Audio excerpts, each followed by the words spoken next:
¿Qué pasaría si te dijera que los cuentos de hadas que conoces y amas no son tan inocentes como crees? ¿Qué si detrás de Blancanieves, Caperucita Roja y Hansel y Gretel se esconden no solo historias de fantasía, sino también una fascinante vida llena de ambición, sacrificios y algunas decisiones sorprendentes que hoy generarían una verdadera polémica?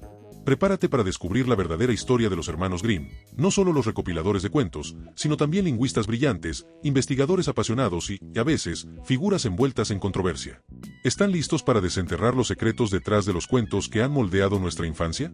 Quédense hasta la mitad del video porque ahí revelaremos una de las decisiones más criticadas de los Grimm, una que cambió para siempre la percepción de sus obras. ¡Comencemos!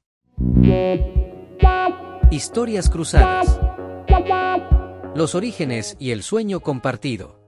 Para entender a los hermanos Grimm, debemos viajar al electorado de Hesse, Alemania, a finales del siglo XVIII. Wilhelm, nacido en 1786, y Jacob, nacido en 1785, no nacieron en la riqueza, sino en una familia numerosa de clase media. Su padre era abogado y su madre, una mujer culta. Desde pequeños, mostraron una inteligencia y una curiosidad excepcionales. La muerte de su padre cuando eran adolescentes los obligó a madurar rápidamente y a enfrentar dificultades económicas. Esto, lejos de separarlos, forjó un lazo inquebrantable. Ambos estudiaron Derecho en la Universidad de Marburg, pero su verdadera pasión estaba en otra parte, el estudio de la lengua y la cultura alemanas. En ese tiempo, Alemania no era un país unificado, sino un mosaico de pequeños estados. Había una fuerte corriente nacionalista que buscaba construir una identidad alemana común, y los hermanos Grimm creían firmemente que el lenguaje y las tradiciones orales eran la clave para lograrlo. La génesis de los cuentos y otras obras. Fue así como, inspirados por el romanticismo alemán y la idea de una poesía popular anónima, comenzaron su ambicioso proyecto, recopilar cuentos y leyendas de la tradición oral. No los inventaron, los buscaron, los escucharon y los transcribieron con una dedicación casi científica. Sus principales fuentes eran mujeres de la clase baja y media, de quienes obtenían las historias de viva voz. En 1812, publicaron el primer volumen de sus cuentos de la infancia y del hogar, una colección que hoy conocemos simplemente como los cuentos de Grimm.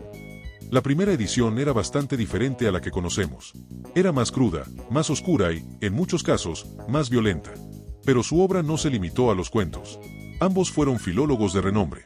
Jacob Grimm fue pionero en la lingüística histórica, formulando la Ley de Grimm, que explica las relaciones fonéticas entre las lenguas germánicas y otras lenguas indoeuropeas.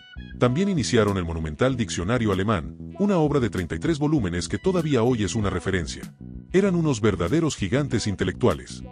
La polémica y las transformaciones. Ahora, llegamos al punto clave, la pregunta de intriga que planteamos al inicio.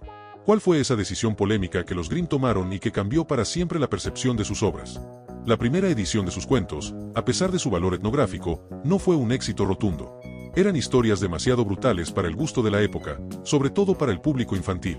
Sí, los cuentos originales eran para adultos. Ante esto, y con el objetivo de llegar a una audiencia más amplia, los Grimm tomaron una decisión trascendental. Comenzaron a editar y suavizar las historias. Removieron referencias sexuales explícitas, atenuaron la violencia gráfica, y en algunos casos, incluso cambiaron el final. Por ejemplo, en la versión original de Rapunzel, ella se queda embarazada antes de que el príncipe regrese. En Blancanieves, la madrastra original era la madre biológica, y su castigo era aún más cruel. Esta censura o adaptación, como la llamaban, fue muy polémica en su momento. Algunos críticos los acusaron de traicionar la pureza de la tradición oral y de manipular las historias para hacerlas más comercialmente atractivas o moralmente aceptables. Sin embargo, esta decisión también fue la clave de su éxito masivo. Al hacer los cuentos más accesibles y apropiados para los niños, los hermanos Grimm garantizaron que sus historias trascendieran generaciones y se convirtieran en los clásicos universales que son hoy. Sin estas modificaciones, ¿hubieran sobrevivido al paso del tiempo de la misma manera? Es un debate fascinante. El legado y la influencia eterna. A pesar de las polémicas, el legado de los hermanos Grimm es innegable. Sus cuentos no solo entretuvieron, sino que también preservaron un valioso patrimonio cultural. Influenciaron a generaciones de escritores, cineastas y artistas, y sus historias siguen siendo una fuente inagotable de inspiración. Además, su meticulosa labor filológica sentó las bases para el estudio de la lengua y la mitología alemanas.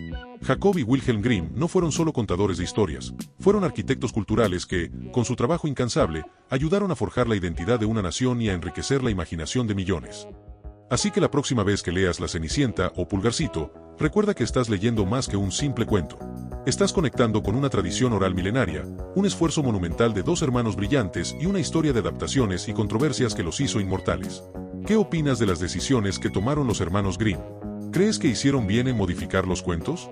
Déjanos tu comentario abajo. Si te gustó este viaje por la vida y obra de estos fascinantes personajes, no olvides darle like, compartir y suscribirte para más historias que te harán ver el mundo de otra manera. ¡Hasta la próxima!